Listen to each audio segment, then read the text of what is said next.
இதைத்தான் நான் உங்களுக்கு கட்டளையிடுகிறேன். நான் உங்களை நேசிப்பது போல நீங்களும் ஒருவரை ஒருவர் நேசியுங்கள். இயேசு இந்த கட்டளையை கொடுக்கிறார். இயேசு இந்த பூமியில வாழ்ந்த போது அவருடைய பிரசங்கங்களிலே எப்படி ஒருவரோடு ஒருவர் அன்பா இருக்க வேண்டும் என்பதை குறித்தெல்லாம் பேசுறார். பேசுகிறத மாத்திரம் இல்லை, அதை பலமுறை அதை செயல்படுத்தி காட்டினார். சீஷருடைய வாழ்க்கையில நம்ம பார்க்கும்போது அநேக முறை அவங்க வாழ்க்கையில அவருடைய அன்பை ருசி பார்த்தாங்க, இயேசுடைய அன்பை. அதனாலதான் இயேசு விட்டு போறேன்னு சொல்லும் போது எல்லாருக்கும் அப்படியே கலங்கி போயிருது. ஏன்னா அந்த அளவுக்கு அன்பு வச்சிருந்தார். அன்பு பொதுவாகவே கொடுக்கும். இயேசுடைய சீஷர்கள் 12 பேர்ல அதான் ரொம்ப கஷ்டப்பட்டு இருக்கிறவங்க எல்லாம் கிடையாது. பேதுருலாம் படகுகள் வச்சிருந்தார், கப்பல்கள் வச்சிருந்தார். பேதுரு அந்த கப்பல்ல அநேக வேலைக்காரங்களா இருந்தாங்க. திடீர்னு ஒரு நாள் 2 மீனை கொடுத்துட்டு அப்படியே என் பின்னே வாருங்கள்லாம் சொல்ல முடியாது.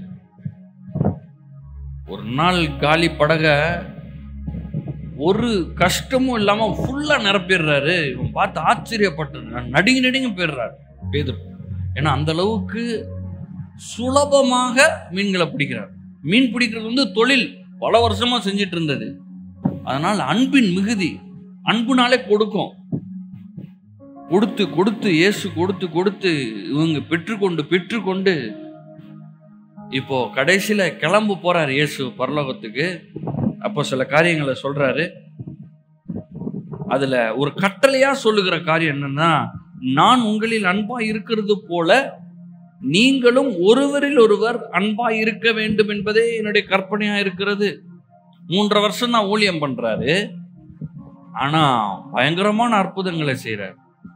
கடைசியில எல்லாரும் சேர்ந்து சாப்பிடும் போது ஒன்னா உட்காந்து செலிப்ரேட் பண்றாங்க.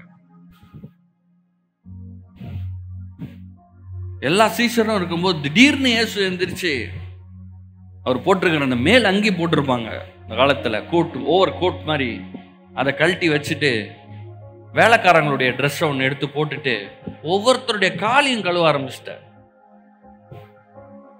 காலை தொடுறது அவ்வளோ ஈஸியான விஷயமே கிடையாது.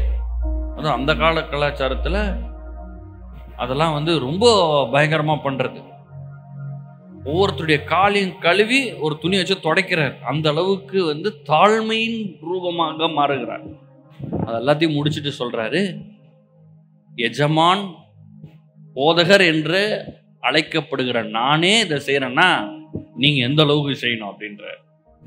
அப்ப இயேசுடைய சீஷர்களாகிய நாம் ஒருவருக்கு ஒருவர் நம்ம கால் கழுவுறதை பத்தி இங்க பேசல, தாழ்மையா சேவை செய்கிற பண்பு.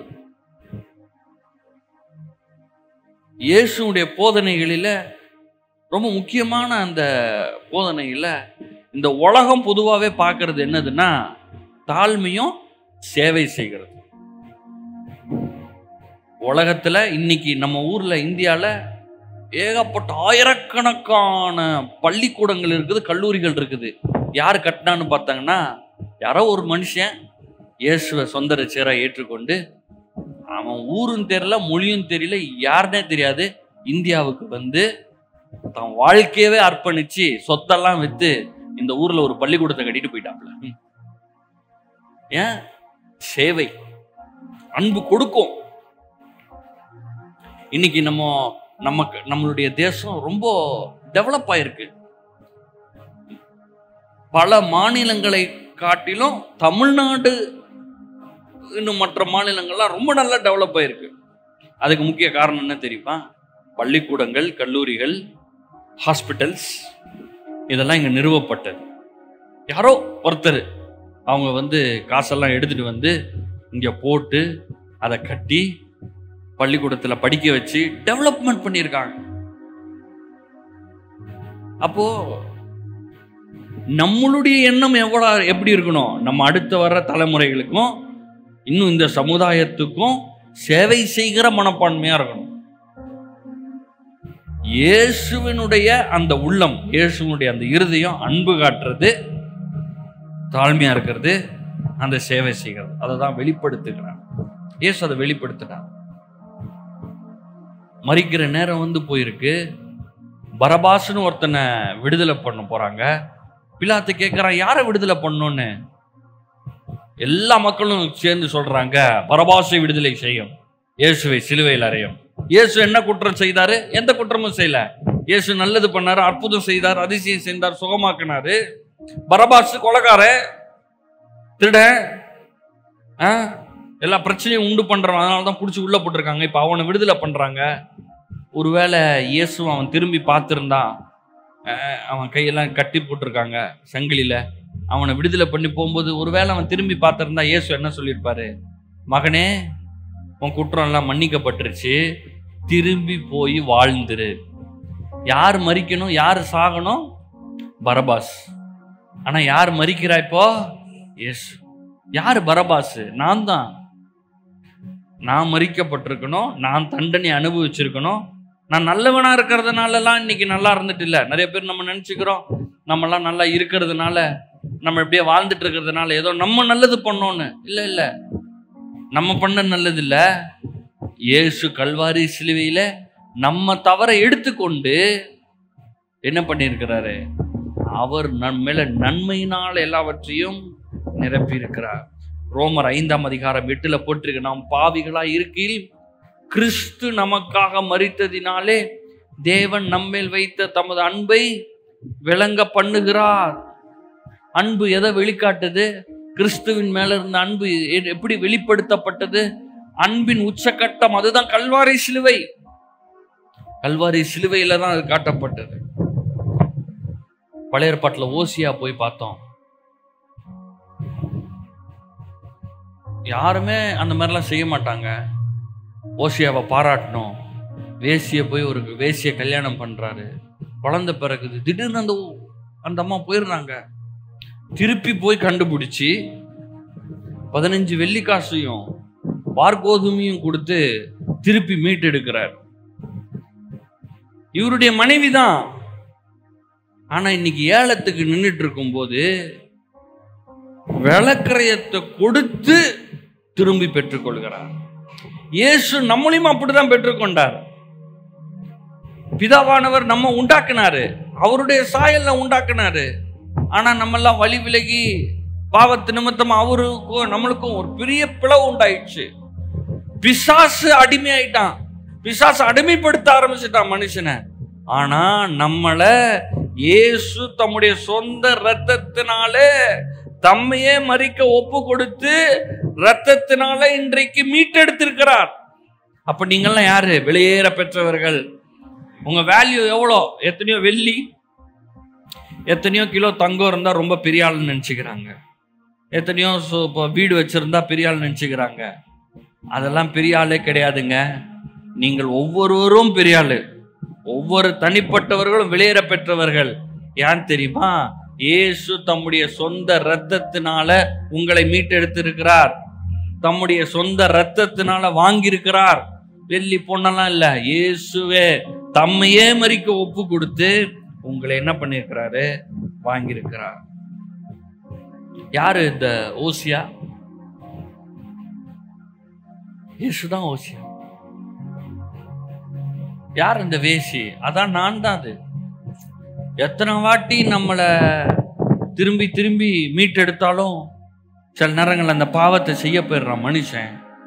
ஆனா இயேசு சொல்றார், நீ திரும்பி வா, நீ வரலாம், வா. நான் உன்னை விளக்கரையும் கொடுத்து வாங்கியிருக்கிறேன், ரத்தத்தை கொடுத்து வாங்கியிருக்கேன், நீ திரும்பி வா. அதான் அன்பு. அடுத்து ரூத்தினுடைய சம்பவத்தை பார்த்தோம். அதுக்கு முன்பாக அன்பு குறித்து சில வசனங்கள். ரோமர் 12:9 பவுல் சொல்றாரு, உங்கள் அன்பு மாயமற்றதா இருப்பதாக, தீமையை வெறுத்து நன்மையை பற்றி கொண்டிருங்கள். உங்கள் அன்பு உண்மையானதாக இருக்க வேண்டும். பாவத்துக்குரியவற்றை வெறுத்து ஒதுக்குங்கள், நல்லவற்றை மட்டுமே செய்யுங்கள். நல்லதா இருக்கா? உங்களுக்கு நல்லது இல்ல, ஆண்டவருக்கு நல்லதா? அதாவது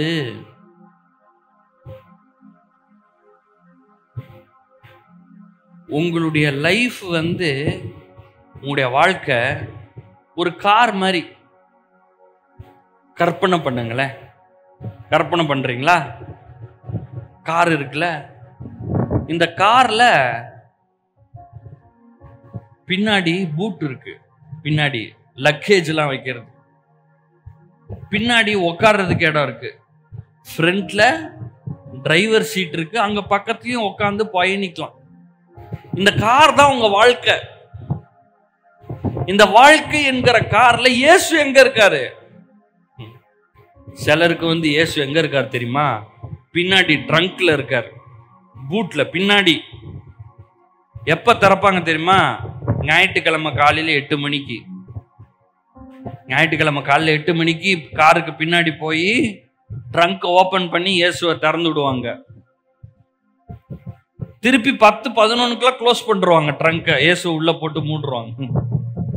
இயேசு வரவே மாட்டாரு, வீட்டுக்கு வர மாட்டாரு, வேலையில இயேசு இருக்க மாட்டாரு, பொருளாதாரத்துல இயேசு இருக்க மாட்டாரு, சமுதாயத்துல இயேசு இருக்க மாட்டாரு. இவங்களுக்கும் இயேசுக்கும் சம்பந்தமே கிடையாது. இவங்களுக்கும் இயேசுக்கும் எப்ப சம்பந்தம்? ஞாயிற்றுக்கிழமை 8 மணிக்கு. அப்பதான் இவங்க இயேசுவே ஞாபகம் வருது. அது வரைக்கும் இயேசு எங்க இருக்காரு? கார்ல பின்னாடி ட்ரங்க்ல இருக்கிறார், பூட்ல. சிலர் கொஞ்சம் பரவாயில்ல, பேக் சீட்ல உட்கார வச்சுக்குவாங்க, பின்னாடி சீட்ல அவர் பாட்டு உட்காந்துட்டு வர்றாரு. அப்பப்ப பார்த்து இருக்கீங்களா? அப்பப்போ இயேசு இருக்கிறார். சிலர் இன்னும் பக்கத்துல உட்கார வச்சுக்குவாங்க. இயேசு இருப்பார், எல்லாத்துலயும் இருப்பார். இன்னும் சில பேரு டிரைவரா உட்கார விட்டுருவாங்க, ஆனா back seat driver. Back seat driver தெரியுமா? சிலர் வண்டியை ஓட்ட மாட்டாங்க, ஆனா பின்னாடி உட்காந்து எப்படி போகணும்னு சொல்லிக்கிட்டே இருப்பாங்க. லெஃப்ட் எடுத்தா என்ன சொல்லுவாங்க? லெஃப்ட் போகாத, ரைட் ரைட், ரைட்ல போ. நீ அங்க போற, இப்படி போ. யாரு டிரைவரு? டிரைவர் தீர்மானிக்கவே முடியாது, இவரு தான் தீர்மானிப்பார். இயேசுவை ஓட்ட விட்டுட்டாங்க இவங்க வாழ்க்கையில, ஆனா இயேசு ஓடுறதுக்கு விட மாட்டாங்க.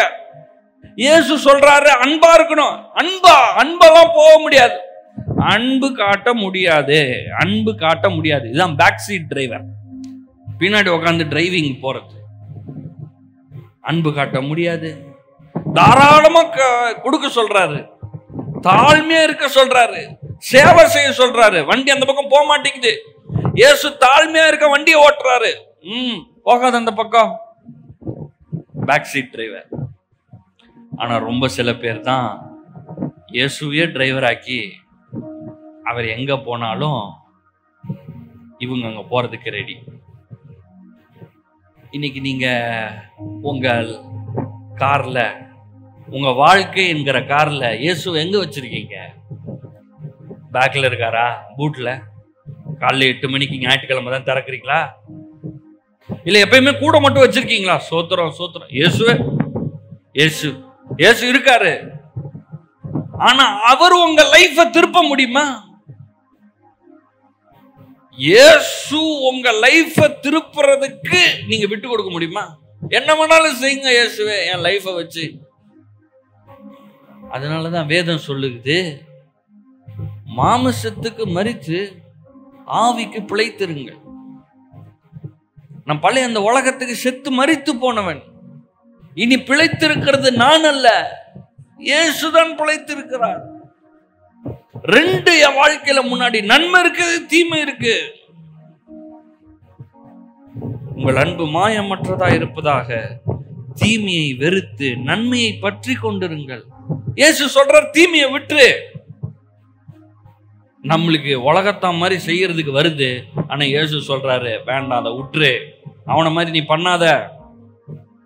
1 தெசலோனிக்கர் 5 சொல்லுது, எல்லாவற்றையும் சோதித்து பார்த்து 21 நலமானதை பிடித்துக் கொள்ளுங்கள்,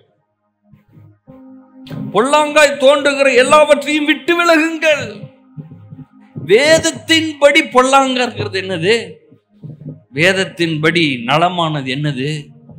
அதை பிடிச்சுக்கோங்க. தீமையா இருக்கிறத விட்டுருங்க. ஏன்னா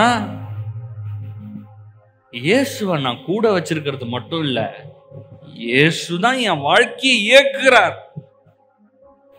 அதாவது எதையுமே இயேசு உங்க வாழ்க்கையில ஃபோர்ஸ் பண்ணி செய்ய மாட்டார். நீங்க எல்லாம் ரட்சிக்கப்பட்டீங்க. ஒரு நாள் எப்படி ரட்சிக்கப்பட்டீங்க? நீங்க உங்க வாயை திறந்து நீங்க உங்க இருதயத்துல சொல்லி ஏற்றுக்கொண்டீங்க. யாருமே உங்களை ஃபோர்ஸ் பண்ண முடியாது. ஒரு மனிதனையும் இன்னொரு மனிதன் மாற்றவே முடியாது. இயேசு வெளியே இருதய கதவை தட்டுகிறார். ஒருவன் கதவை திறந்தால் அவனுடைய இருதயத்திற்குள்ளே போய் அவனோடு வாசம் செய்கிறார், அவனோட புசிக்கிறார், அவனுக்கு போஜனம் பண்ணுகிறார். ஒரு மொழிபெயர்ப்பு ரொம்ப அற்புதமா சொல்லுது, வெளியே நின்று கதவை தட்டுறாரு, நீ கதவை திறந்தனா உள்ள வருவாரு. நம்ம நினைச்சிருக்கிறோம் நம்மளோட உட்காந்து சாப்பிடுவாருன்னு. இல்ல இல்ல, நம்மளுக்கு உணவு அருளுவார். ஒரு மொழிபெயர்ப்பு சொல்லுது, நம்மளை கெஸ்ட் மாதிரி, உங்க வீட்டுக்கு ஒரு கெஸ்ட் வந்தா எப்படி சேரை இழுத்து போட்டு உட்காருங்கன்னு சொல்லி அந்த டேபிளை கிளீன் பண்ணி சாப்பாடெல்லாம் எடுத்து வச்சு நம்ம உட்கார கூட மாட்டோம், அவங்களுக்கு உணவு அளிப்போம். அந்த மாதிரி யார் பண்ணுவான்? உங்களுக்கு இயேசு பண்ணுவான். ஆனா அதுக்கு நீங்க என்ன பண்ணும்? உங்க இருதய கதவை திறக்க வேண்டும். எல்லாமே இங்க தேவனுடைய ராஜ்யத்துல உங்க கையில இருக்கு. அதனாலதான் சொன்னேன், பேக் சீட் டிரைவர் ஆயிடக்கூடாது. இயேசுவை ஓட்டுறதுக்கு விட்டாச்சு, ஆனா அவர் ஓட்டவே விடுறது கிடையாது. நான் சொல்றேன், அவருடைய இஷ்டத்தின்படி, அவருடைய விருப்பத்தின்படி, அவருடைய எண்ணத்தின்படி உங்கள் வாழ்க்கையை இயக்க அனுமதியுங்கள். ரூத்துடைய வாழ்க்கையில இத அற்புதமா சித்தரிக்கப்பட்டிருக்கு. நவோமி, போவாஸ், ரூத் 3 பேரும் பார்த்தீங்கன்னா ஒருத்தர் கூட தன்னலம் பற்றவங்க கிடையாது. தன்னுடைய லைஃப், என் லைஃப், எனக்கு எந்து அப்படின்னே கிடையாது. நகோமி அவங்களுடைய எண்ணம் எல்லாமே, அவங்க மாமியாரு ரூத் மருமகள், அவங்களுடைய எண்ணமே எப்படி இருக்கு தெரியுமா?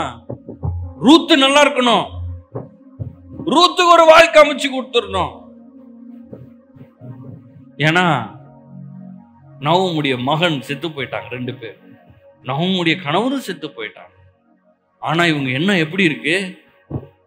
ரூத்துக்கு நல்லது செஞ்சது. ரூத் என்ன யோசிக்கிறாங்க?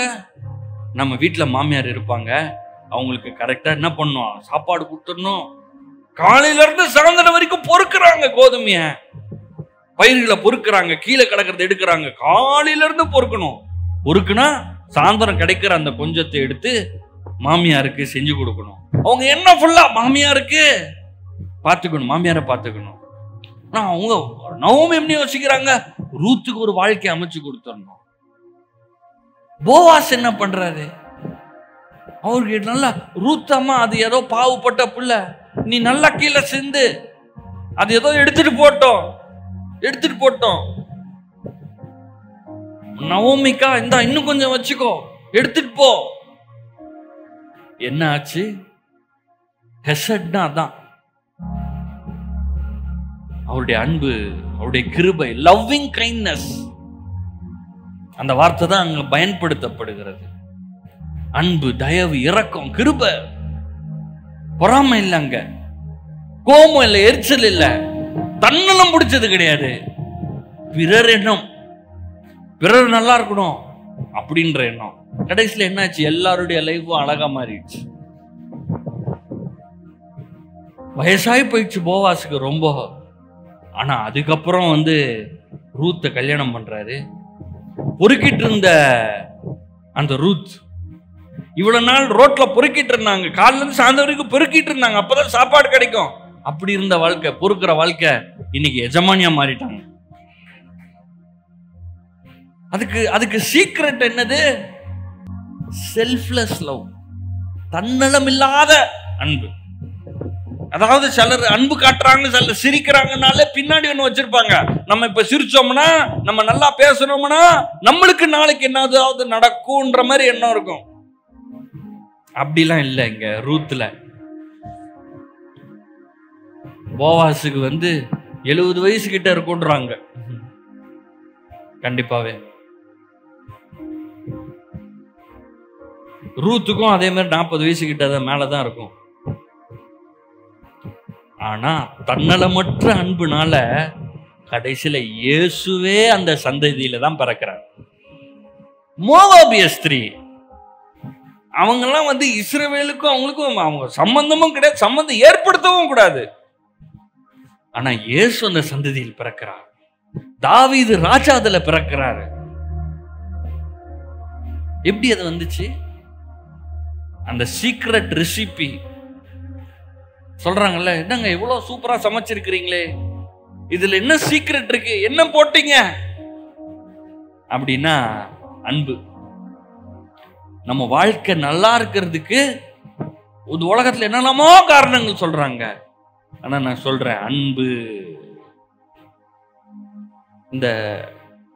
இந்த மூளையை குறிச்சு, இந்த உடம்பு சரீரத்துல எல்லாம் என்ன மாதிரி கெமிக்கல் ரியாக்ஷன்லாம் நடக்குதுன்றதெல்லாம் நான் கொஞ்சம் பார்ப்பேன்.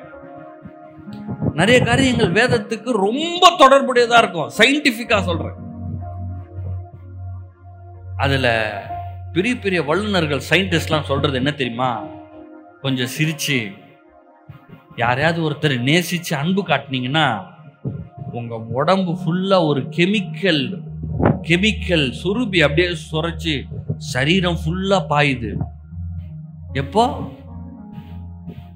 கொஞ்சம் சந்தோஷமா கொஞ்சம் அன்பு காட்டினீங்கன்னா போகுது.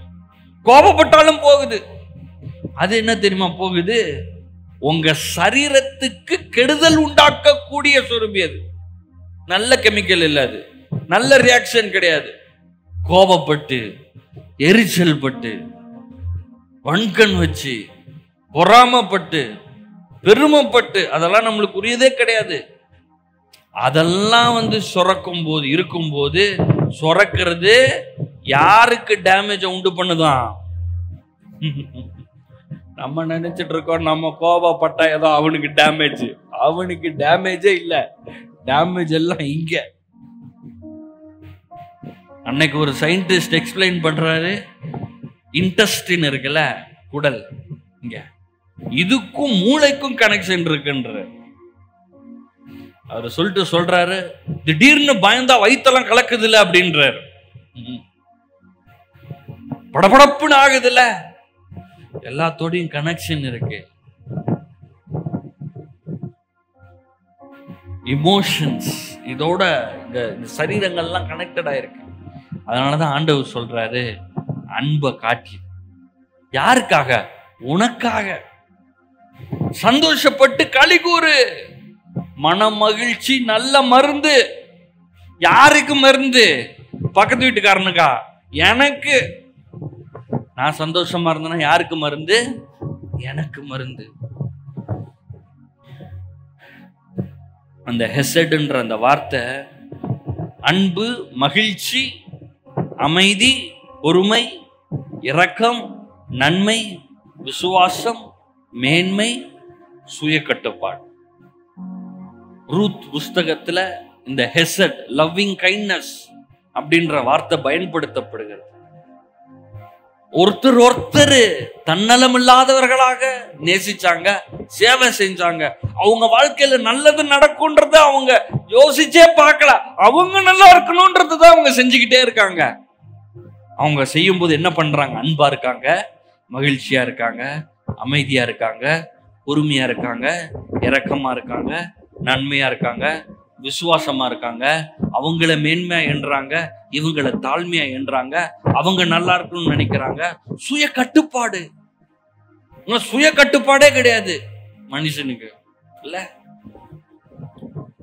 அப்படி இருக்கும்போது ரூத்துடைய வாழ்க்கை எவ்வாறாக மாறினதோ அதே போல இன்றைக்கு நான் சொல்றேன், உங்க வாழ்க்கை மாறும். நீங்க என்ன நிலைமையில வேணா இன்னைக்கு இருக்கலாம். உங்க வாழ்க்கை எப்படிப்பட்ட மோசமான நிலைமையிலும் இருக்கலாம். ஹெசட் ரிலீஸ் ஆகட்டும் இயேசுவின் நாமத்தினால. அன்பு ரிலீஸ் ஆகட்டும் இயேசுவின் நாமத்தினால. இந்த உலகத்துக்கு அன்பு தேவைங்க. நீங்க யார் தெரியுமா? You are a creation of love. உங்களை யார் உண்டாக்குனார் தெரியுமா? நம்முடைய அப்பா. நம்முடைய அப்பா உங்களை ஏன் உண்டாக்குனார் தெரியுமா? அவருக்கு அன்பு காட்ட ஒருத்தர் வேணும், அதுக்காக தான் உண்டாக்குனார். நீங்க எதுக்காக இருக்கீங்க தெரியுமா? அன்பு காட்ட. பிசாசு மாத்தி போட்டுட்டான். இன்னைக்கு படத்தெல்லாம் பாருங்க, அன்பு காட்டுற மாதிரி படம் வராது, பழி வாங்குற மாதிரி படம் வரும். அன்பு காட்டுற மாதிரி படம் வந்துச்சுன்னா ஓடாது. வெறித்தனமா வெட்டி ரத்தத்தை சிந்தினா அதை போய் எல்லாரும் பாக்குறாங்க. என்னடா ஒரு வெட்டு குத்து கூட இல்லையா, சண்டைய ஃபைட் சீனே இல்லையான்னு கேக்குறாங்க. என்ன சீன்? ஆண்டவர் ஃபைட்டுக்காகவா நம்மளை உண்டாக்குனாரு? சமாதானத்துக்காக உண்டாக்குனார். எப்படி போயிடுச்சு பாருங்க, தள்ளி தள்ளி தள்ளி தள்ளி தள்ளி போய் எப்படி போயிருச்சு, எங்கேயோ போயிடுச்சு. அவன் வாழ்க்கை போய் கடைசியில அவன் ஒருத்தனை அடிச்சுக்கிறான். இதெல்லாம் பிசாசு பண்ற வேலை. ஆனா இந்த மோசமான இப்படிப்பட்ட உலகத்துல நம்ம எல்லாம் எந்திரிச்சு நின்று அன்பு காட்ட வேண்டும். உங்க தெருவில் அன்பு காட்டுங்க, தொழிற்சாலையில் அன்பு காட்டுங்க, குடும்பத்துல அன்பு காட்டுங்க. சிலருடைய குடும்பத்துல பாத்தீங்கன்னா பயங்கரமான சண்டை. அவங்க வம்சமா சண்டை போட்டுட்டே இருப்பாங்க. சும்மா சண்டை போடுவாங்க. வீட்டுல சட்னி சாம்பாருக்கு சண்டை போடுவாங்க. சும்மா உப்பு இல்லையா, அவ்வளவுதான் பெரிய சண்டை நடக்கும். எதுக்கு உப்பு இல்லாது? கத்திரிக்காய் நீ வாங்காமன்ட்ட போ, அது அவ்வளவுதான், முடிஞ்சு போயிடுச்சு சண்டை, பெரிய சண்டை. ஆனா அந்த குடும்பத்துல நீங்க ஒரு தீர்மானத்தை எடுத்து, என்னோட இது முடிய போது, அன்பு காட்ட போறேன், நானும் என் வீட்டாருமோ என்றால் கர்த்தரையே சேவிப்போன்னு இருக்குல்ல. வெறுமனே இயேசு சர்ச்சுகளை பாக்குறதுக்கு பத்தி பேசலைங்க. இயேசு சேவ் போனா என்ன தெரியுமா? இயேசுவை வண்டியை ஓட்ட விடுறோன்னு அர்த்தம். நம்ம எல்லாரும் எடுக்கிற தீர்மானம் அது. என்ன தீர்மானம்? இயேசு எப்படி நான் வாழ வேண்டும் என்பதை விரும்புகிறாரோ அதன்படி மாத்திரமே நான் போயிட்டே இருப்பேன். ரோமர் 12 பாருங்க, 12:17. ஒருவனுக்கும் தீமைக்கு தீமை செய்யாதிருங்கள், எல்லா மனுஷருக்கும் முன்பாகவும் யோக்கியமானவைகளை செய்ய நாடுங்கள், கூடுமானால் உங்களான மட்டும் எல்லா மனுஷரோடும் சமாதானமாயிருங்கள். 19 ரொம்ப சூப்பரா இருக்கு.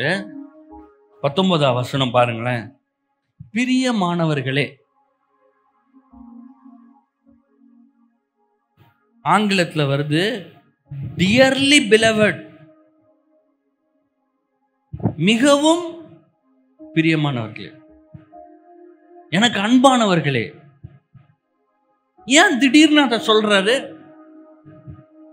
பவுல் ஏதோ ஒண்ணு சொல்ல போறாரு. இப்போ மேல இருந்து சொல்லிட்டே வந்துட்டாரு, தீமை செய்யாதீங்க, எல்லா மனுஷருக்கும் நன்மை செய்யுங்க, சமாதானமா இருங்க அப்படின்னு சொல்றாரு.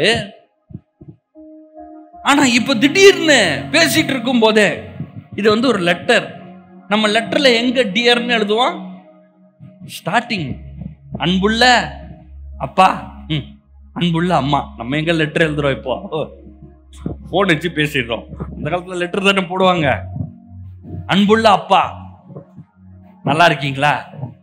நானும் இங்க நல்லா இருக்கேன், இப்படிதானே எழுதுவோம். நடுவுலயே அன்புள்ள அப்பான்னு கேட்போமா? எல்லாம் சொல்ல மாட்டோம். ஆனா ஏதோ ஒண்ணு சொல்ல வர்றாரு. பவுல் சொல்றாரு, பிரியமானவர்களே பேசிட்டு இருக்கிறாரு. 12 அதிகாரம் வரைக்கும் பேசிட்டு இருக்கிறாரு. இவ்வளோ பேசிட்டு இப்ப நடுவில் ஒண்ணு சொல்றாரு, பிரியமானவர்களே சொல்றாரு. ரொம்ப முக்கியமானது பாருங்க, பழி வாங்குதல் எனக்குரியது, நானே பதில் செய்வேன் என்று கர்த்தர் சொல்லுகிறார் என்று எழுதியிருக்கிறபடினால் நீங்கள் பழி வாங்காமல் கோபாக்கினைக்கு இடம் கொடுங்கள். பேசிட்டே இருக்கிற பவுல் திடீர்னு சொல்றாரு, பழி வாங்காத. ஒருத்தவனுக்கு தீமை செஞ்சுட்டானா அவன் பல்ல உடைச்சிட்டானா திருப்பி போய் அட்லீஸ்ட் ஒரு பல்ல உடைச்சிடணும். அவன் பல்ல உடைச்சிட்டான், இப்போ மினிமம் ஒரு பல்ல உடைக்கணும் அட்லீஸ்ட். இங்க போட்டிருக்கு, சொல்றார் பழி வாங்குதல் எனக்குரியது. சொல்றாரு உன் வேலையே கிடையாது, அது உன் வேலை அன்பு காட்டுற வேலை. இந்த உலகத்துல யாராவது உங்களுக்கு தீமை செஞ்சாங்கன்னா திரும்பி போய் பழி வாங்குறது, தீமை செய்யறது, அது உங்க வேலையே கிடையாது. ஆண்டவர் சொல்றாரு நான் செய்வேன் அத. ஆண்டவர் வேலை எதுக்கு நம்ம செய்யணும்? ஆண்டவர் சொல்றாரு நானே பதில் செய்வேன் என்று கர்த்தர் சொல்லுகிறார். சொல்றார் நீங்கள் பழி வாங்காமல் கோபாக்கினைக்கு இடம் கொடுங்கள். இவங்க நினைச்சுக்கிறாங்க இவங்களை கோபமா இருக்க சொல்றாருன்னு. wrath of God, அது தேவனுடைய கோபாக்கினைக்கு இடம் கொடுங்கள். அது அவர் செய்வாரு. நியாயாதிபதி, உனக்கு என்ன நடந்துச்சுன்னே தெரியாது. அவன் உன் பல்ல உடைச்சிட்டு போயிட்டான், போயிட்டு இன்னொரு பல்ல உடைக்காத, நீ உற்று, அதை நான் பார்த்துக்கிறேன். உன் வேலை பல்ல உடைக்கிற வேலை கிடையாது. உன்னை நான் படைச்சது பல்ல உடைக்கிறதுக்கு இல்ல, உன்னை நான் படைச்சது அன்பு காட்ட. மீனை எதுக்கு படைச்சாரு? மீனை எதுக்கு படைச்சாரு? காத்துல பறக்கிறதுக்கா? மீனை தண்ணியில இருந்து எடுத்தீங்கன்னா துடி துடிச்சு செத்து போயிடும் இல்ல, தண்ணியில தான் இருக்கும். பறவையை கொண்டு போய் தண்ணியில விட்டீங்கன்னா என்ன ஆகும்? செத்து போயிடும். ஆண்டவர் சொல்றாரு விசுவாசத்தினால் நீதிமான் பிழைப்பான். நீங்க பிழைக்கணும்னா அதுக்கு விசுவாசம் வேணும். அப்ப விசுவாசம் எப்படி வேலை செய்யும்? அன்பினாலதான் விசுவாசம் வேலை செய்யும். அன்பு இல்லைன்னா விசுவாசமே வேலை செய்யாது. அன்பு பெரியது. இந்த காலைவேளை நான் உங்களுக்கு சொல்றேன், இயேசு உங்களை என்ன செய்ய சொல்றாரோ அதை செய்யுங்க. மற்றவங்க பார்க்கறதுக்கு நல்லதா இருக்கிறது, சூப்பரா இருக்கிறது, அழகா இருக்கிறது இல்ல. இயேசு அவருடைய பார்வையில எப்படி இருக்குமோ அதை செய்யுங்க. 20 போட்டிருக்கு, உன் சத்துரு பசியா இருந்தாலும் அவனுக்கு போஜனம் கொடு. சத்துருதான். சத்துருனா அவன் நம்மளை நாசமாக்கினவன், நம்மளுக்கு நஷ்டத்தை கொடுத்தவன், காசை திருடிட்டு போனவன், ப்ரொமோஷனை கட் பண்ணவன், என் வாழ்க்கையே நாசமாக்கினவன். என் வாழ்க்கை இன்னைக்கு கஷ்டமா இருக்குன்னா அவன் தான் காரணம். அவனுக்கு பசின்னு வந்துச்சுன்னா போஷணம் கொடு. தாகமா இருந்தால் பானம் கொடு. நீ இப்படி செய்வதனால் அக்கினி தழலை இவன் தலையின் மேல் போய் குவிப்பாய். நீ தீமையினால் வெல்லப்படாமல் தீமையை நன்மையினால் வெல்லு.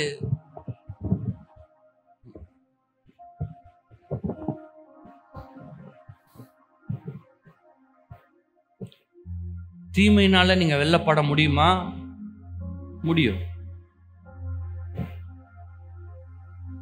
மனசுக்குள்ளேயே கோபத்தை வச்சு தீமை மனசுக்குள்ளே எரிச்சல வச்சு அன்புக்கு இடம் இல்லாம தேவனை வண்டி ஓட்டாம விட்டுட்டு அவரை பேக் சீட்ல விட்டுட்டு இல்ல பின்னாடி பூட்ல ட்ரங்க்ல வச்சுட்டு நீங்க போய்கிட்டே இருந்தீங்கன்னா உலகத்துல இருக்கிற தீமையெல்லாம் பார்ப்பீங்க. அவன் பல்ல உடைப்பான், இவன் கைய உடைப்பான், அவன் 10 வார்த்தை பேசுறான், 100 வார்த்தை பேசுவான். ஏன்னா நீங்க அதெல்லாம் பார்த்தானே வளர்ந்துருப்பீங்க. உங்க தாத்தா பாட்டி, உங்க அப்பா அம்மா, உங்க மாமா மச்சாலாம் என்ன பண்ணுவான்? ஒரு வார்த்தை பேசுனா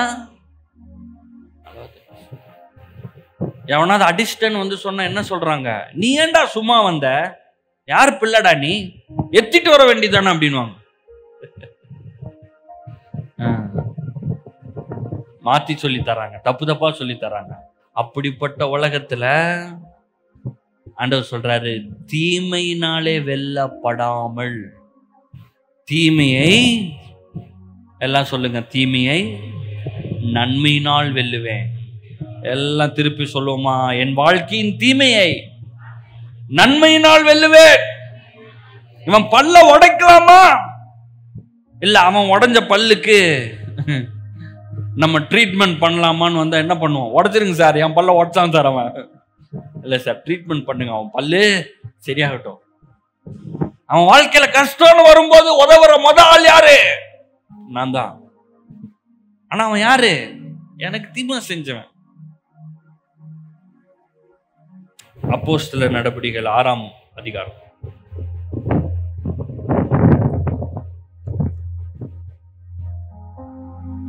அப்போஸ்தலர் 6:8. அப்போஸ்தலர் நடபடிகள்ல இயேசு உயிரோடு எழுந்து பரமேறினதுக்கு அப்புறமா இயேசுடைய சீஷர்களும் இயேசுவை பின்பற்றுகிறவர்களும் மேல் வீட்டறையில ஒரு நாள் கூடியிருக்கும் போது பரிசுத்த ஆவியானவர் குளிர்ந்திடப்படுகிறார். பல பாஷைகளை பேசுகிறார்கள். பரிசுத்த ஆவியின் அபிஷேகத்தினால் நிரப்பப்படுறாங்க.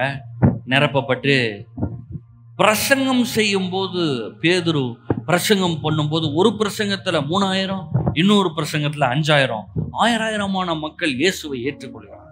இயேசு மரிச்சு போயிட்டாரு, ஆனா 1000 மக்கள் ரட்சிக்கப்படுறாங்க. எல்லாரும் இப்ப கூட்டம் பெரிய கூட்டமாயிட்டு இருக்கு, பெரிய கூட்டமாயிட்டு இருக்கு. ஆயிரக்கணக்கான பேர் ஒன்னா உட்காந்து சாப்பிடுறாங்க, சமைக்கிறாங்க, ஒருத்தர் கொடுக்கறாங்க, ஒன்னா உட்காந்து சமைச்சு சாப்பிடுறாங்க. ஒரே குடும்பம் மாதிரி இருக்காங்க. ரொம்ப சந்தோஷமா போயிட்டு இருக்குது எல்லாம். அப்ப கொஞ்சம் சின்ன பிரச்சனை எல்லாம் வேற வருது.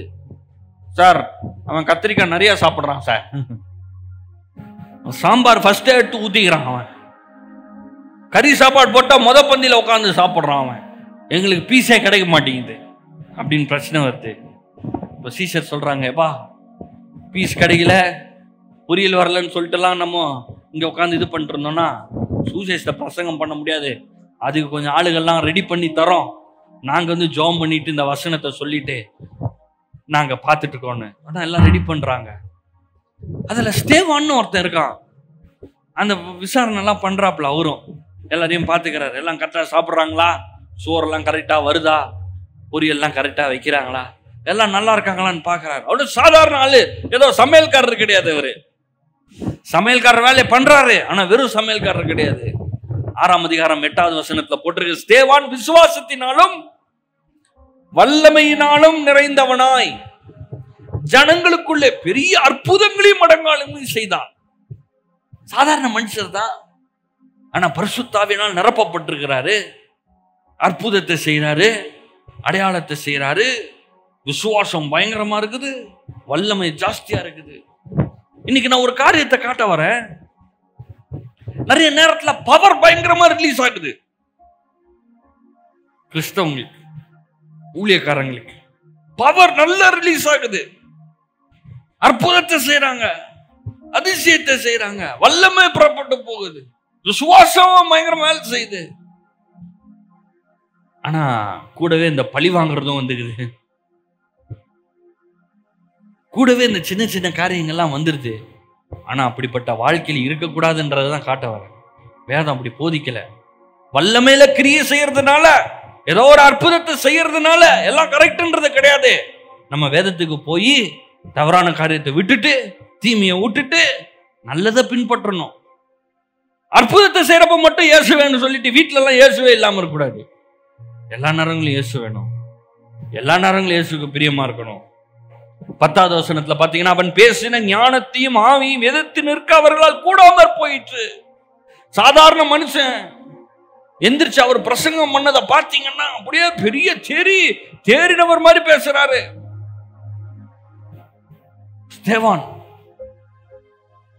ஸ்தேவானுடைய வயசு 20, 25, 30 இதுக்குள்ளதான் இருந்திருக்கணும். சின்ன பையன். 20 வயசுக்கு கம்மியா இருந்திருக்கலாம்னு கூட சொல்றாங்க சில நேரங்கள்ல. 15 பாத்தீங்கன்னா, ஆலோசனை சங்கத்தில் உட்கார்ந்த அனைவரும் அவன் மேல் கண்ணோக்கமா இருந்து அவன் முகம் தேவதூதன் முகம் போல் இருக்க கண்டார்கள். ஸ்தேவான் விசுவாசத்துல வல்லவனா இருக்கான், ஞானத்துல தேறினவனா இருக்கிறான், அற்புதத்தை செய்யறான், அடையாளத்தை செய்யறான். முகமே பார்த்தா தேவதூதன் மாதிரி இருக்கான். ஒரு மொழிபெயர்ப்புல போட்டிருக்குது, தேவ தூதனின் முகத்தை போன்று அவன் முகம் தோன்றியது, அதை எல்லாரும் கண்டார்கள் அப்படின்னு போட்டிருக்குது எளிதான மொழிபெயர்ப்புல. எல்லாரும் பார்க்கறான். லிட்டரலா மூஞ்சி பார்க்கும் போதே தேவதூதன் மாதிரி இருக்குது. ஐயோ என்ன மாதிரி இருக்குப்பா.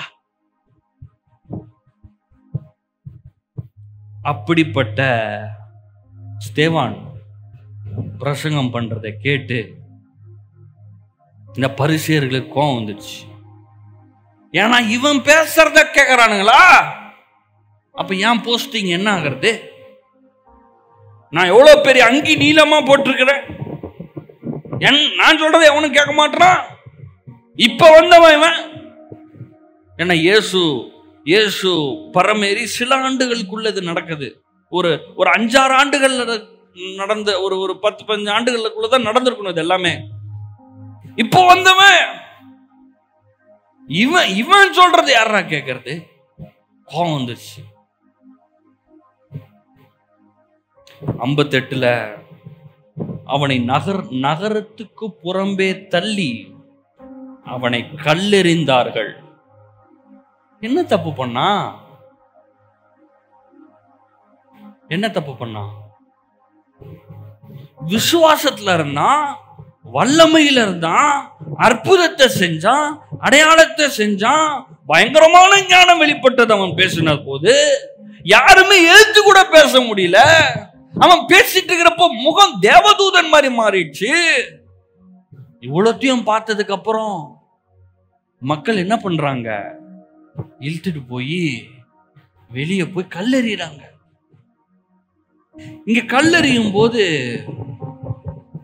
சாட்சிக்காரர் தங்கள் வஸ்திரங்களை கலற்றி, யார் வஸ்திரத்தை? ஸ்தேவான் வஸ்திரத்தை கலற்றி சவுல் என்னப்பட்ட ஒரு வாலிபனுடைய பாதத்தின் அருகே வைத்தார்கள். இந்த கல்லெறிகிற இந்த கலாச்சாரம், இவனுங்க கல்லெறிஞ்சு கொள்ளுவானுங்கல்ல, இதுல இந்த சாட்சிக்காரன் வந்து கல்டிவன் ட்ரெஸ்ஸை வைக்கும் போது மொத கல்லை யார் போட்டிருக்கணும் தெரியுமா? சவுல்.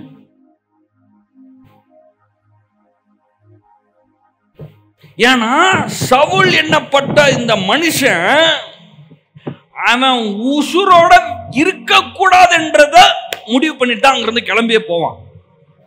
ஊரை விட்டு வெளியே இழுத்துட்டு வந்து நிப்பாட்டி மொத கல்லை எடுத்து அடிச்சுட்டு எல்லாரும் சேர்ந்து கல்லை வீசி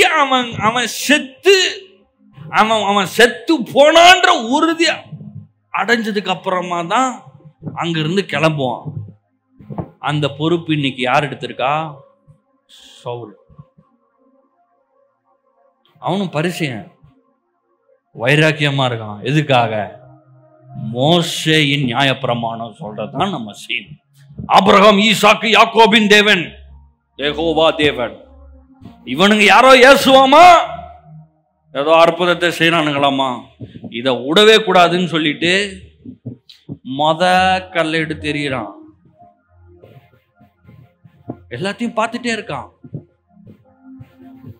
59 அப்பொழுது கர்த்தராகிய இயேசுவே என் ஆவியை ஏற்றுக்கொள்ளும் என்று ஸ்தேவான் தொழுது கொள்ளையில் அவனை கல்லெறிந்தார்கள்.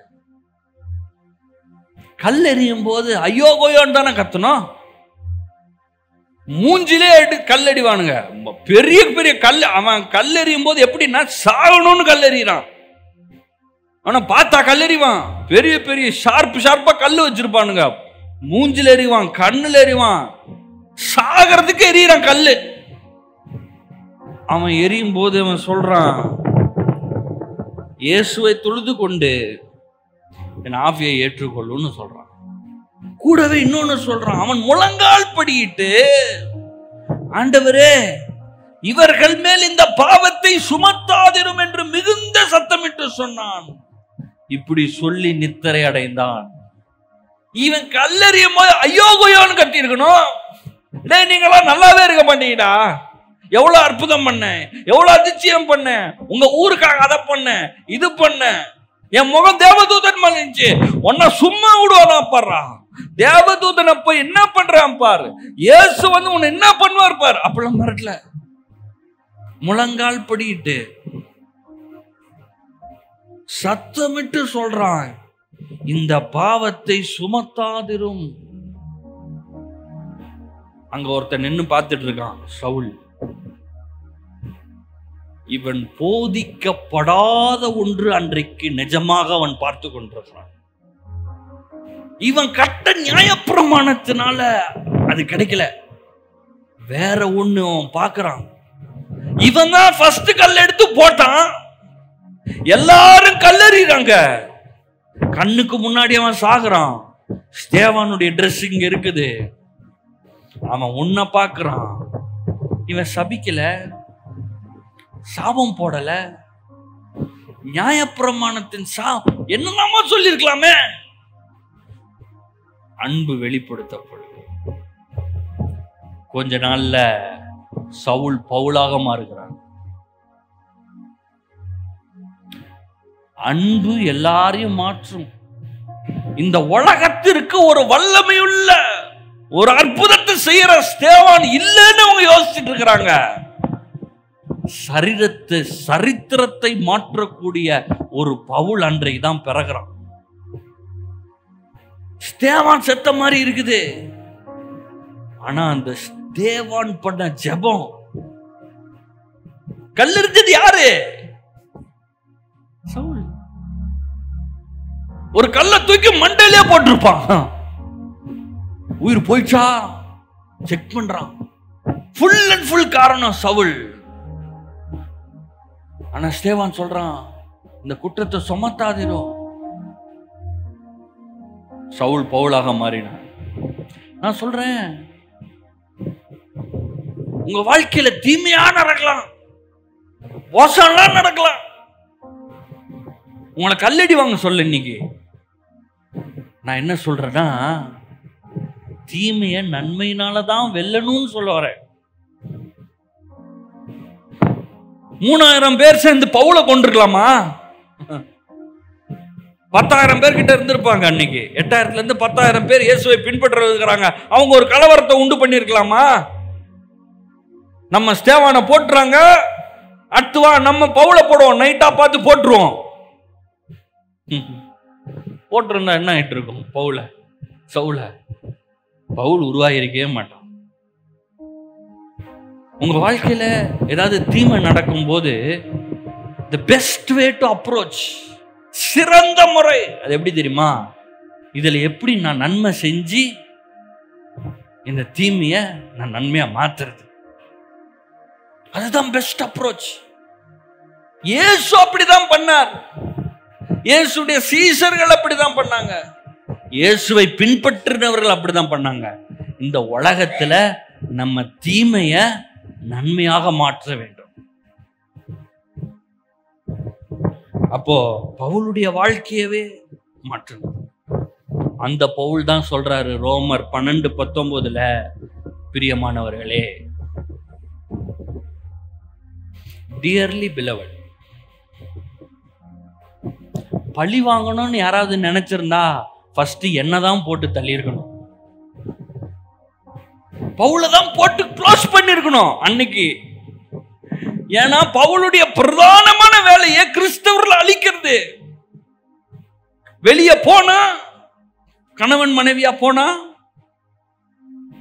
கணவனை போட்டுருவாங்க, இல்ல மனைவியை போட்டுருவானுங்க, இல்ல பிள்ளைய போட்டுருவானுங்க, எவனை போடுறானே தெரியாது, கொண்டுருவானுங்க. பயம். பெரிய வேலையா எடுத்து செஞ்சிட்டு இருந்தது என்ன வேலை? கொல்றது. இயேசுவை பின்பற்றவர்கள அவர் சொல்றாரு, பிரியமானவர்களே, பழி வாங்குதல் எனக்குரியது, அதை உற்று, இது உன் வேலையே கிடையாது. இது கர்த்தர் சொல்றாரு, நீங்கள் பழி வாங்காமல் கோபாக்கினிக்கு இடம் கொடுங்கள்.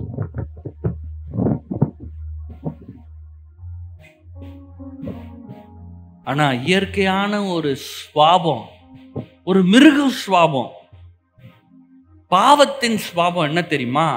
ரிவெஞ்ச். மிருகத்தை அடிச்சீங்கன்னா அது ஓழ்ந்து திரும்ப இல்ல, ஒரு எத்தனையோ சுவாவா போயிருதா, வருது திருப்பி கடிக்க வருது. ஏன்? அதுக்குள்ளே அந்த நேச்சர் மாறி போயிருக்குது.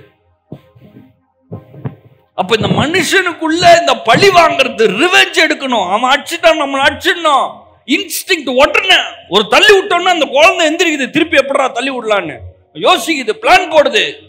சின்ன குழந்தை நேத்து என்ன தள்ளி விட்டான், நாளைக்கு டைம் பார்த்து தள்ளி விட போறேன், பிளான். வீட்லயே பிளான் போடுது. ஸ்கூல்ல எவனோ அவன் தெரியாம தள்ளி விட்டுருக்கலாம், இடிச்சிருக்கலாம், ஆனா இது பிளான் போடுது. நீ நேத்து என்ன தள்ளுனல, நான் உன்னை தள்ளுறேன்ப்பா. உள்ளுக்குள்ளேயே வளருது, உள்ளுக்குள்ளே இருந்து வருது. இப்படிப்பட்ட இந்த சுவாபத்தை அழிக்கிறவர்களாக மாறணும். அன்புனாலதான் அழிக்கணும், தீமைய நன்மையினால வெல்லணும், அதை அழிச்சிடணும், அது இருக்கக்கூடாது.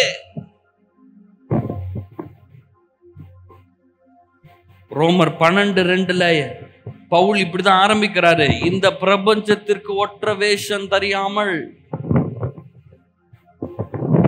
இந்த உலகத்தில் இருக்கிறாங்கல்ல அவங்கள மாதிரி இருக்காதீங்கன்னு சொல்றாரு. அவங்கள மாதிரி இருக்காதீங்கன்னா என்னது, நம்ம டைரக்டா சட்டை துணிக்கு போயிடுறது. சட்டையெல்லாம் கரெக்டா மாத்தி வச்சு, இப்போ அவன் சிவப்பு சட்டை போடுறாங்க, அவன் பச்சை கலர் சட்டை போடுறான், நான் ஒயிட் கலர் சட்டை போட போறேன். போடுங்க, ஒயிட் கலர் சட்டை போடுங்க, மஞ்சள் கலர், என்ன கலர் சட்டை வேணா போடுங்க, அது இல்லைங்க. தீமைக்கு தீமை செய்கிறது தான் மனுஷனுடைய சுபாவம். அத என்ன போட்டிருக்கு, தேவனுடைய நன்மையும் பிரியமும் பரிபூர்ணமான சித்தம் என்னதென்று பகுத்தறியத்தக்கதாக உங்கள் மனம் புதிதாகிறதுனாலே மறுரூபமாகுங்கள். கோபம் எங்க இருந்து, இந்த டெசிஷன் மேக்கிங் எல்லாம் இங்க சோல் ஆத்மாவில் நடக்குது, மனசுல நடக்குது. வெறித்தனம், பழி வாங்கிறது, கோபம், எரிச்சல் விடக்கூடாது. அவனை என் வாழ்க்கையை நாசமாக்கிட்டான். சில நேரங்கள் இந்த ஆபீஸ்ல எல்லாம் ப்ரொமோஷன் எல்லாம் கட் பண்ணி சம்பளத்தெல்லாம் கம்மி பண்ணிட்டோம்னா வெளியே கூட்டு செம அடி அடிச்சிடுறானுங்க.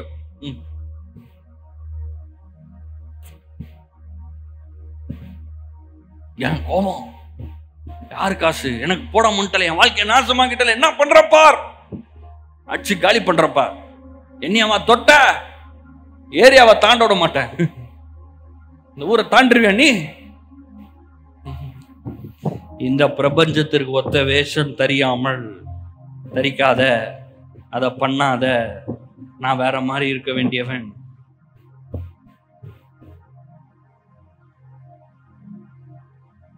இங்க பவுல் சொல்றாரு, உன் வேலை கிடையாது பழி வாங்கிறது, நானே பதில் செய்வேன் என்று தேவன் சொல்லியிருக்கிறார். பழி வாங்குதல் எனக்குரியது. wrath of God. அவர்கிட்ட கொடுத்துரு, அவர் கையில கொடுத்துரு, ஸ்டியரிங் அவர் கையில கொடுத்துரு.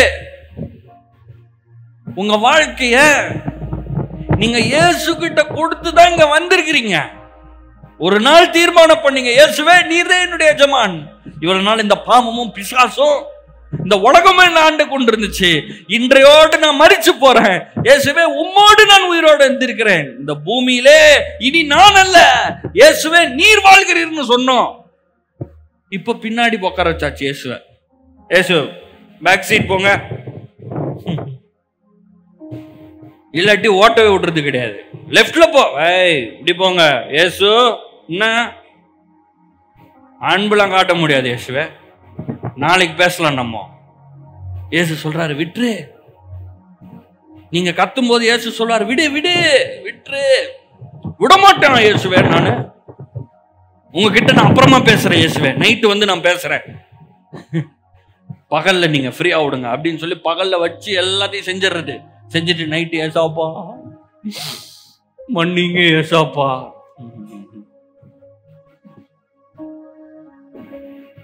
அங்க விசுவாசம் வேலை செய்யாது. ஸ்தேவான் எப்படி வல்லமையா வேலை செஞ்சான், எப்படி ஸ்தேவான் மூஞ்சி தேவதூதன் மூஞ்சி மாதிரி இருந்துச்சு, எப்படி ஸ்தேவானுடைய அவன் ஃபேஸ், ஸ்தேவானுடைய முகம் சவுலை மாற்றினது.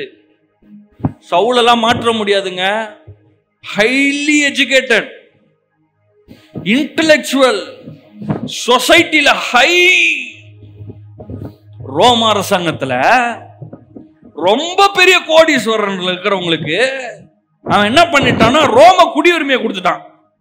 இந்த ஊர்ல பெரிய பெரிய பிரச்சனை வந்துச்சுன்னா என்ன பண்ணுது, என்ன சவுண்டு, உக்காரு உக்காரு உக்காரு, கிளம்பு கிளம்பு, எல்லாம் பார்த்துக்கலாம் அப்படின்னு பிரச்சனை வராம இருக்கிறதுக்கு ரோமன் சிட்டிசன்ஷிப் என்ன பண்ணிருக்கிறான், பவுலுக்கு கொடுத்துக்கிறாங்க. சொசைட்டில பெரிய ஆளு, அன்னைக்கே யூனிவர்சிட்டி படிப்பு படிச்சவரு, வேதத்தை படிச்சு முடிச்சவரு, பரிசேயர், சொசைட்டில பெரிய ஆளு, இன்டெலெக்சுவல், எஜுகேட்டட், எல்லாம் உயர்ந்தாளு. ஆனா ஸ்தேவன் மரிக்கும் போது அவன் முகத்தை பார்க்கிறான், ஆல் அவுட். அன்பு எல்லாத்தையும் மாத்திரும், அன்பு தோற்று போகாது. Love never fails. அன்பு ஒரு நாளும் தோற்காது. தேவ அன்பு நாம் பேசுறது, மாயமற்ற அன்பு, அன்கண்டிஷனல் லவ், எதையும் எதிர்பார்க்காத அன்பு. ஸ்தேவான் என்ன எதிர்பார்த்தாரு? அடிச்சு கொள்ளும் போது சொல்றாரு, ஆண்டவரே இவனுங்களெல்லாம் மன்னிச்சிருங்க. நீங்க பாத்தீங்கன்னா இருக்கும், பரலோகம் திறக்கப்பட்டது. ஸ்தேவான் மரிக்கும் போது இயேசு எந்திரிச்சு வரவேற்க, வாப்பா வாப்பா. சும்மா கொஞ்சம் வருஷம் 20 ஆண்டு 25 ஆண்டு வாழ்ந்துட்டு ஸ்தேவான் மரிச்ச மாதிரி இருக்குது, ஒன்னும் பெருசா தெரியல. ஆனா சவுலுடைய மாற்றத்திற்கு மிக பெரும் கருவியாக இருந்தவர் ஸ்தேவான். ஸ்தேவான் பவுல் சவுல சும்மா மாற்ற முடியாது. ஆமா, தரிசனமானார், இயேசு தரிசனமானார். ஆனா மனசுக்குள்ளேயே ஓடுது, நடாது, அடிச்சு கொன்றான், வேலையெல்லாம் செஞ்சுட்டு தான் இருக்கிறான், அடிச்சு கொண்டுட்டு தான் இருக்கிறான். ஆனா அன்னைக்கு ஸ்தேவானுடைய மூஞ்ச அவன் பார்த்தான். இன்னைக்கு உங்க வேலை ஸ்தலத்துல உங்க மூஞ்ச எல்லாரும் பாக்குறாங்க, உங்க முகத்தை. உங்க முகம் தேவதூதன் மாதிரி இருக்கா? உங்க குடும்பத்துல உங்க முகத்தை பாக்குறாங்க எல்லாரும். அவன் திட்டுவான், ஆனா உங்க முகத்தை பார்ப்பான். உங்களை பத்தி தப்பு தப்பா பேசிட்டு இருப்பான், ஆனா உங்க முகத்தை பார்க்கறான். அவனும் உங்களை பத்தி தப்பா பேசுறான், நீங்களும் அவனை பத்தி தப்பா பேசுறீங்க. என்ன பெரிய டிஃபரன்ஸ்? ஒரு டிஃபரன்ஸும் இல்ல. அப்புறம் வந்து ஜெபம் பண்றான், ஆண்டவரே அவன் தவறு செய்து கொண்டிருக்கிறான் எனக்காக. நீயும் அதே தவறு தான் செய்யற. விடு, அவன் பண்ணிட்டோம். தீமையை நன்மையினால் வெல்லு. நான் பழி வாங்குற வேலையை நான் பார்த்துக்கிறேன், அவர் வேற லெவல்ல பழி வாங்குவாருங்க. அது நம்ம வேலையே கிடையாது, நம்மளால அது வாங்கவே முடியாது. விட்டுருங்க. லூக்கா 14:8 இயேசு ஒரு உவமையை சொல்றாரு. ஒருவனால் கல்யாணத்துக்கு நீ அழைக்கப்பட்டிருக்கும் போது பந்தியில் முதன்மையான இடத்தில் உட்காராத உன்னிலும் கனமுள்ளவன் ஒருவேளை அழைக்கப்பட்டிருந்தால் அவனை வந்து என்ன பண்ணுவான், உன்னை தூக்கி போட்டு அவனை உட்கார வச்சிருவான். அதனால எப்பயுமே கொஞ்சம் தாழ்ந்து போன இடத்துல இரு. அப்போ அவன் உன்னை வந்து வாங்க சார் மேடைக்கு வந்து உட்காருங்க சார்ன்னு உட்கார கூட்டு போவான் அப்படின்னு சொல்றார் 14 லூக்கா 14. எபேசியர் 4:27 சொல்றாரு, பவுல் சொல்றாரு, பிசாசுக்கு இடம் கொடாமல் இருங்கள்னு சொல்றாரு. இந்த மாதிரி வசனங்கள் எல்லாம் எடுத்து அந்த வார்த்தைகள் என்ன வார்த்தைகள் பயன்படுத்தப்படுகிறது அப்படின்னு பாத்தீங்கன்னா, நம்மளுடைய பொசிஷன், கிறிஸ்துவுக்குள்ள நம்மளுடைய பொசிஷன் எப்பயுமே being humble, being love, being kind hearted. அன்பா இருக்கணும், இரக்கமா இருக்கணும், தயவா இருக்கணும், கிருபையா இருக்கணும். ஏன் தெரியுமா? உங்க லைஃப்ல கோபம் இருக்குது, வெறுப்பு இருக்குது, பொறாம இருக்குன்னா ஒன்னும் இல்லைங்க சார், பிசாசுக்கு ஏற்கனவே கேட் ஓபனா இருக்குது. புரியுதுங்களா? புரியுதா புரியலையா? இருக்கீங்களா?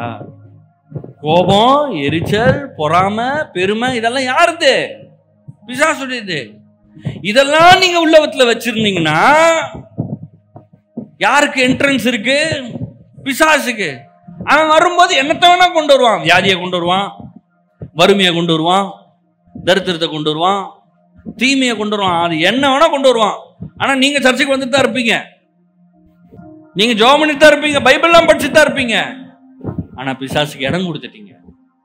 வேதம் இங்க தெளிவா சொல்லுது, பிசாசுக்கு இடம் கொடாமல் இருங்கள். இடம் கொடுக்காதீங்க. நீங்க தாழ்மையாவே இருங்க. எங்க போனாலும் தாழ்மையா இருங்க. மற்றவர்கள் உங்களுக்கு என்ன செய்ய வேண்டும் என்று விரும்புகிறீர்களோ அதை நீங்கள் அவர்களுக்கு செய்யுங்கள். உங்களை தூக்கி வைக்கணும்னு நினைக்கிறீங்களா? நீங்க மற்றவங்களை போய் தூக்கி விட்டுருங்க. எல்லாரும் வந்து எனக்கு உதவி செய்யணும்னு நினைக்கிறீங்களா? நீங்க யாருக்கெல்லாம் உதவி செய்ய முடியுமோ போய் செய்யுங்க. அப்படி செய்தீர்கள் என்றால் பிசாசுக்கு இடம் இல்ல. பிசாசுக்கு இடம் இல்லைன்னா விசுவாசம் பில்ட் ஆயிட்டே இருக்கும். உங்க முகம் தேவதூதன் முகம் மாதிரி ஆயிட்டு இருக்கும். நீங்க போய் நின்னீங்கனாலே அற்புதம் நடக்கும், அதிசயம் நடக்கும். உங்க வாழ்க்கையே அற்புதமா இருக்கும். மாறவே முடியாத சவுல் கூட பவுலாக மாறுவான். சவுலை மாற்றவே முடியாதுங்க. சவுலை மாற்றினது, அவனுக்கிட்ட விதைய போட்டது ஸ்தேவான். உன் குடும்பம் மாறணுமா? உன் தெரு மாறணுமா? பலருக்கு ஆசீர்வாதமா இருக்கணுமா? அன்பு காட்டுங்க, தாழ்மையா இருங்க, இரக்கமா இருங்க, மன்னியுங்க, இயேசுவுடைய சுவாபத்தை பெற்றுக்கொள்ளுங்க. அப்படி பெற்றுக்கொண்டீங்கன்னா விசுவாசம் பயங்கரமா வேலை செய்யும். நீங்கள் முன்னேறி செல்வீர்கள். உங்களுக்கு எந்த ஒரு தடையும் ஏற்படாது. உங்கள் வாழ்க்கை, உங்கள் எதிர்காலம் எல்லாம் அற்புதமா இருக்கும். எண்ணி கூட பார்க்க முடியாத பெரிய காரியங்களின் நன்மைகளையும் தேவன் செய்வார். எத்தனை பேர் சொல்றீங்க பண்ணலான்னு? கண்டிப்பா பண்ணலாம். விசுவாசம் பயங்கரமா வேலை செய்யும். ஜெபம் பண்ணுவீங்க, அடுத்த நிமிஷம் பார்த்தீங்கன்னா அற்புதம் நடந்திருக்கும். உங்க வாழ்க்கையில பல நாள் நடக்காத நன்மைகள்ல ஒவ்வொன்றா நடக்க ஆரம்பிச்சிடும். உங்க லைஃப் பாருங்க. நம்ம நிறைய நாட்டில் அவன் என்ன பண்றான், அவன் ஏன் அப்படி பேசுறான், அவனை விடுங்க, அவன் பேசிட்டு போயிட்டான், அவன் தப்பு பண்ணிட்டான், உங்களுக்கு தீமை பண்ணிட்டான், விட்டுருங்க அவனை. உங்களை பாருங்க. பிசாசுக்கு இடம் கொடுக்காதீங்க. யாருக்கு இடம்? இயேசுவுக்கு தான் இடம். யார் வண்டி ஓட்ட போறா உங்க லைஃப? இயேசு தான் ஓட்ட. அவர் உங்களை அன்பு காட்ட சொல்வாரு, அன்பு காட்டுங்க. இயேசு உங்களை மன்னிக்க சொல்வாரு, மன்னிச்சிடுங்க. இயேசு உங்களை தாழ்மையா இருக்க சொல்வாரு, தாழ்மையா இருந்துருங்க. இயேசு சொல்வாரு விட்டு கொடுன்னு சொல்வாரு, இயேசு சொல்ற மாதிரி விட்டு கொடுத்துருங்க. கடைசியில பாத்தீங்கன்னா அதுக்கு நன்மை அவனுக்கு இல்ல, உங்களுக்கு தான். உங்களுக்கு தீமை பண்ணவனுக்கு நன்மை இல்லை. ஏன்னா அவனை பழி வாங்குற வேலை அவர் வேலை. என் வேலை நன்மை செய்யறது, அன்பு காட்டுறது. கடைசியில பிசாசுக்கு இடம் இல்லை. என் வாழ்க்கையின் விசுவாசத்தினாலும் அன்புனாலும் கட்டப்படும். நான் முன்னேறி கொண்டே செல்வேன். இன்னைக்கு இருக்கிற மாதிரி நாளைக்கு இருக்காது. அப்படியே ஃபுல்லா மாறிடும் என் லைஃப். ஏன்னா அப்படியே லிஃப்ட் ஆகும். என்ன சொல்லுமா? வெற்றி நிச்சயம், சுகம் என்னாலும் செழிப்பு எப்போதும். திருப்பி சொல்லுவோம், வெற்றி நிச்சயம், சுகம் என்னாலும் செழிப்பு எப்போதும்.